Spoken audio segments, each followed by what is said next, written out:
Is it true that the odds are stacked against every beginner trying this?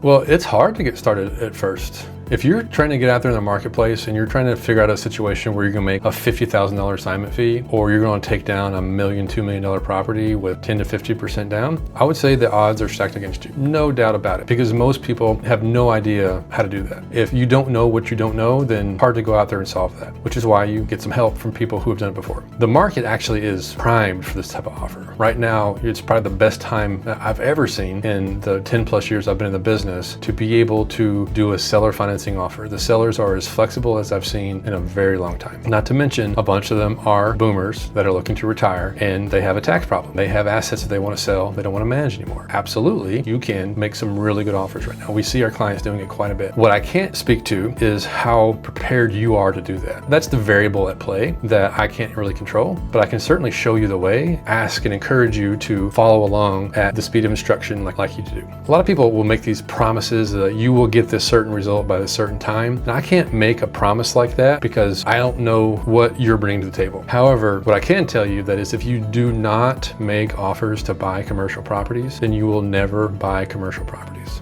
Right? I mean, it's just like very simple. Like you will never learn what you're capable of unless you get out in the field of battle and try. That's the thing that if you're on the edge of like, you know what, I want to try this thing, but I don't really know how, you got to go out and try it. I want to learn how to ride a bike, but I'm not sure how to do it. Well, get on the bike and try and ride a bike. And you'll figure out very quickly if it's something that you're capable of doing and what skills that you need to pick up in order to get there. Like in the case of real estate, you need to figure out how to look at a deal and figure out if it's a good deal or not. You need to be able to make a phone call and say, here's the information I need to be able to make that calculation. Turns out those things are actually fairly easy in the scheme of things, very basic things to learn, but if you don't know them, you have to go learn them.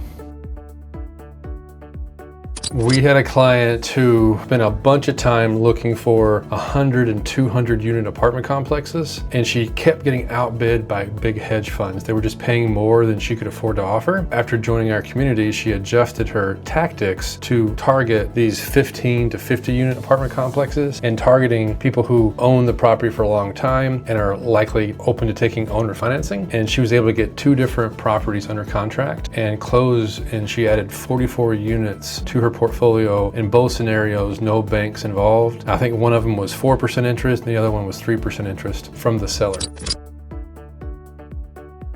So once Vera knew where and how to make offers, how'd she actually find the deal? So here's what really changed the game for Vera. After she figured out where to make offers and how to make offers, she then had to execute on those offers. She had to fulfill on her promise to buy the property. She's a reasonably successful person, but she didn't have $1 million in her back pocket. So where do you go and get that? Well, I created a container, a place for her to go and ask people for opportunities. You can raise money in there, you can find JV partners in there, you can wholesale with other people, you can find a property manager, you can find a lender. There's a lot of resources available inside of our community. And I'm really proud of the fact that I've attracted a lot of very capable people inside of that group that have a variety of things to offer to each other. In one case, it took 4 people to make the deal happen, and all 4 people came from our community. Prior to that transaction, they didn't know each other. One person found the deal, one person funded the earnest money deposit, one person actually raised the capital, and one other person brought the capital to the table. As a combination of those 4 people, they now put together a deal that wouldn't have been able to happen individually.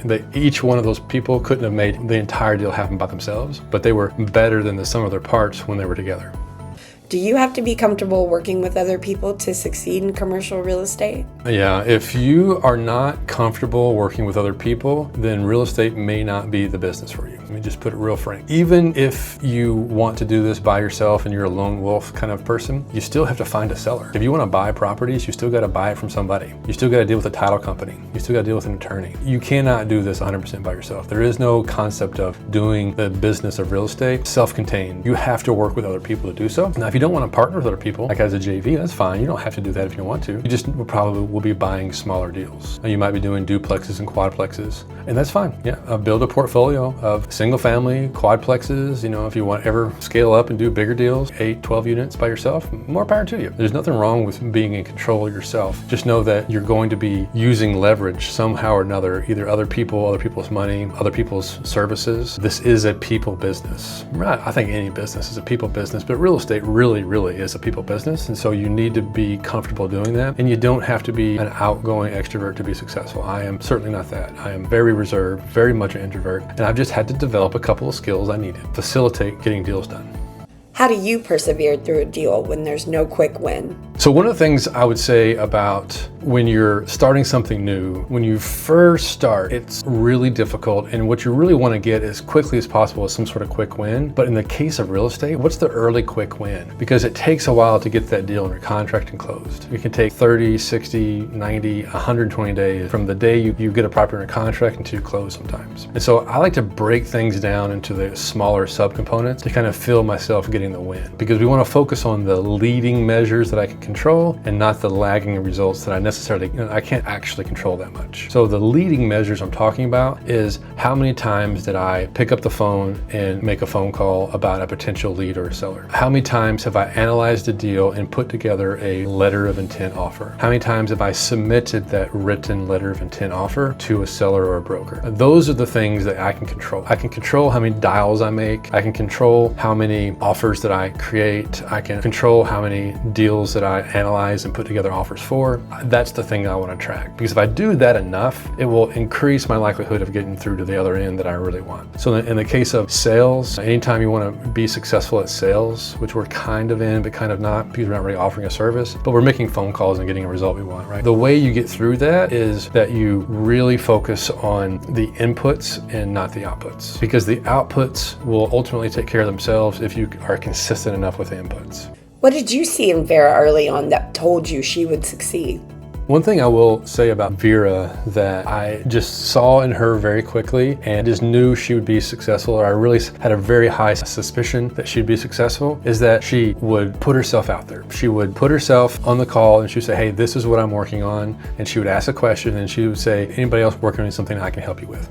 She offered to help analyze other people's deals. She liked math. She came from a university environment where she did a lot of data analysis, and so data didn't really scare her, so she was good at that. And so she offered to analyze deal. And not because she was a pro at it, but because she wanted more practice. She wanted to be comfortable getting access to deals and analyzing them and giving feedback. In so doing, she met people. So she built her network by offering a service that she was good at. Not for a charge, not for just any sort of immediate benefit for her. She just wanted to get more at-bats. And the way she was able to grow her network and meet more people in the group very quickly was because she offered to help. And so she was very active in our community. She would go into our school group and she would post like crazy. And she was very active. The most successful clients that we have are the ones that attend the most calls and are most active in our school community and ask the most questions. And she did all three of those things. Why does leading with value work so well in this business? I think in my business, in my life, nearly every success that I've had has been somehow attributed to me providing value to somebody else first. Going into a community and asking questions and seeing what other people are working on and offering to help them for free, just talking shop, just getting on the phone and talking to people, getting on a Zoom chat and just doing a virtual coffee and just say, what is it you're working on? Like, what's interesting to you? Like, or what's your biggest challenge right now? And you may not be able to solve everybody's problems. In fact, you probably won't be able to solve everybody's problems, but you'll find a couple of people who have something going on. You know what? I can probably help you with that. And that just puts so much goodwill out there, and you're not really even doing it thinking in exchange of some future benefit, but you end up getting some future benefit some way, somehow when you do that. And it's like it's doing that little act of kindness. In fact, you'll also be a happier person. Every time you go to Starbucks, pay for the person behind you. Just like, hey, here's $20, pay for people behind me until it runs out. Little things like that they just somehow make you happier and somehow feed back to you in the future some way or another. And so you can do some version of that by going into a school community or a Facebook group or whatever and asking people what it is they're working on and how you can help them. And you got to protect your time. You got to protect people who are going to be time wasters, but you'll see who's really interested very quickly and who's really actually doing the do and they have a little challenge. Maybe you can help them with it. Those are the people you want to find. Paul, tell us a little bit more about putting yourself out there and why that matters in commercial real estate. In this business of getting out in the world and like offering a service or buying a commercial real estate property or trying to do a wholesale deal, man, I mean, you don't know what you're doing yet. Like, you're brand new. And so you don't know what you should do. You're not sure what you shouldn't do. You definitely want to do a little bit of research and not come across as a complete looky-loo. But the people I see that do the best is they just get out there and do it anyway. They just start and they learn so much so fast by actually doing the real things that we tell you to do, like get on the the phone and make offers. Like a really good example right now is Philip. He has a deal under contract in New Orleans, and he has the potential of making hundreds of thousands of dollars on an assignment fee. He's actively marketing his deal, and it's an incredible deal. He's got a deal where he's offering it for $2.5 million, and there's the potential upside for that property for whoever buys it could make well over $4 million sales price, so a net profit of over $1.5 million in the next 2 or 3 years. Very likely that's how that deal is going to play out, and when he sells that contract to a third party, he's going to make over a $100,000 assignment fee. And that's going to be an incredible story. I can't wait for him to actually fulfill and have that full story, because he came in doing all the right stuff. He would attend a call, he'd ask a question, he would go and apply what the answer was to the next week, and he would make an offer, he would get some feedback, and he just kept doing that. And within 2 months, he has 2 properties under contract, and both of them have potential to make over $100,000 in assignment fees. And we don't want to count our chickens before they hatch, but that's the kind of work that if he does that enough, sooner or later one of these things are going to pop, and he's going to make more money in his part-time deal than he would with his full-time job. What do you say to someone who wants to be 100% ready before they start?